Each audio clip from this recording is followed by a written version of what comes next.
Welcome to the wonderful world of Dream Theater. This is our stage. As they say, the stage is set. It's 4 o'clock, and 4 o'clock means that the crew is ready for us to sound check. But let me give you a quick tour of what we're looking at here. This is Guitar World. This is Kevin, constantly tuning guitars for John. Which guitar is this right now? This one is Drop D. The Drop B. Drop D. Drop B. D. D. My Sorry, hearing. I'm chewing gum. The guitar is so loud that this ear is completely gone. The Drop D is used for what? At home and Misunderstood? Misunderstood, which are both in the set tonight. And I strategically segued them together. So, John, thank you very much. That's one less guitar change for Kevin. And he's got a plethora, if I may use such a word, of guitars here, as you can see. They're all tuned differently. And I guess, is there a main and a backup for each in case the string breaks? No. Really? We only have backups for the main guitars, which are tuned to E, and then everything else is So if he breaks a guitar during like a string during panic attack or home, any of the detuned or the alternate tunings, he's fucked? He's going to have to do some sort of transposing. Really? Figure I didn't know that. Yeah. I thought he carried backups. No, not on this one. All right, let's keep walking. See you, Kev. This is, by the way, this is called stage left. A lot of people get confused which is stage left, stage right. It's from the artist's perspective. So this is stage left, and always on stage left is Mr. Stu Wilson, our honorary and expert monitor man, who's been with us for 2 tours now. Is that correct? Sure. And his job is incredibly important because whereas the front of house guy is making the sound for you guys, Stu is making the sound for us guys, and he's got 5 different mixes to work with, and he's going to make sure we're all getting what we need for every different song. And as you can see, he's got 5 different packs back here, each with our own mix, and if you were to plug into any of those, you're going to hear a completely different mix. Mine is usually, mine's a pretty balanced mix of everything. I need to hear my vocals. What would be the complete opposite of my mix? James, what does he have? Vocals, reverbs, and does he have any band instruments? underneath. Does he have my vocals? No. Really? He does on Dark Eternal and Constant Motion. When you guys are talking back when you're doing verses Singing back together, and forth, right? it helps him with his timing. The Right. intro to Take the Time. There you go. He listens to that when he can key off of you. Even I'm learning something here. Okay, let's keep going. See you. Thank you. This is where John lives on stage, but of course you guys see this every night. This is nothing new.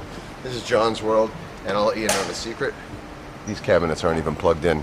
Come back here with me. These are actually John's 2 cabinets, and these are the only things that are actually plugged in for the show. As you can see, they're under there, and those ones there up are there just really for look. But back here you can see this is James's little tent. This is where he hangs out during the show. I think he stole this idea from Ozzy Osbourne.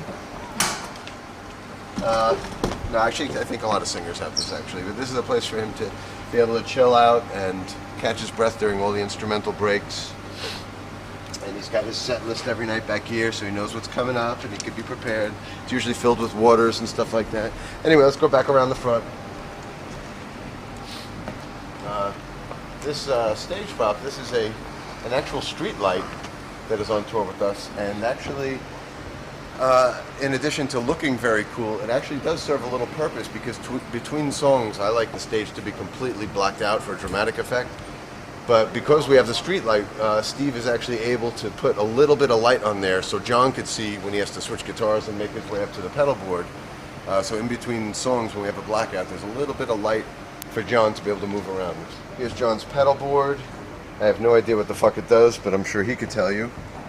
And as you know, these are his, I don't know what they're called, little things for him to put his legs up because we don't have real monitors on stage. He needs something to be able to prop his leg up and play his leads. He's got a little light for here so you can see what the hell he's doing during the blackouts. A microphone, that's all you need. John Young's world, this is his pedal board. I have no idea what the fuck it does. But there it is. Here is Jordan's world. I would say Keyboard World is a big gig in the world of Dream Theater. I mean, as you can see, there's a whole bunch of shit up here. I have no idea what any of it does. Well, I know what these do. I have no idea what any of this does. This is a Mellotron, actually. I do know what that does. It gives you some really cool, authentic Mellotron sounds and Jordan's pads and stuff. And this is Jordan's latest toy, the Zen Reffer, which lets him come out front and jam with John and the rest of the band and the audience. Which leaves me feeling very jealous because I'm now the only one that can't move. So I'm the only one that's stuck in my position. Over here is Bass World. We have a special guest visitor today, Mr. Russell Allen from Symphony X. Hey. Hanging out in Bass World. What's up, baby? What's up, brother? Here's JMX. And normally he's got like a real couch and a table and candles and a cappuccino maker. I mean, normally this is where John usually lives. Before the show, during the show, after the show. And Russ likes to hang out here too, although it's my first time seeing him here. But it's very comfortable in the world, isn't it? Totally, he's got the vibe, man. This is where I watch you guys from most nights, is in JMX World. I gotta come chill out over here. This is where I live. This is Drum World. So depending on which kit I'm on, I can come up and down either set of stairs. There's a lot here, as you can see. It's basically two kits, a big metal kit and a big kind of progressive experimental kit. But I switch back and forth from song to song, or sometimes even within the same song. I love playing older songs on this side because it gives me a whole new approach to the parts. And I have rear view mirrors on the kit, so I can always see the video show for cues or just to make notes and critique and, you know, be on top of what's going on. I got a punching bag here because normally on previous tours, when I'd get really pissed about something, I would take it out on the mic stand. And this Christmas, it arrived in the mail. All of a sudden, it was to the drummer from the microphone stand. The microphone stand actually gave me a Christmas present this year, and it was this punching bag. This way, I don't have to take my anger out on him anymore. I could actually just go a couple rounds up here. And so there you go. These are the secret electronic cowbell pads. I use this to cue the rest of the band, and also Steve, our LD, and also Johnny, our video guy. We're the only ones that can hear this in our inner ears, and I use it to count songs in, or to cue stuff, or to get somebody's attention, and I got one on each side of the kit. The kit has to be well covered with, I need to be able to access water at any time, I need to be able to access sticks at any time. I have stick holders everywhere, and cool little water stand, and here's my gong.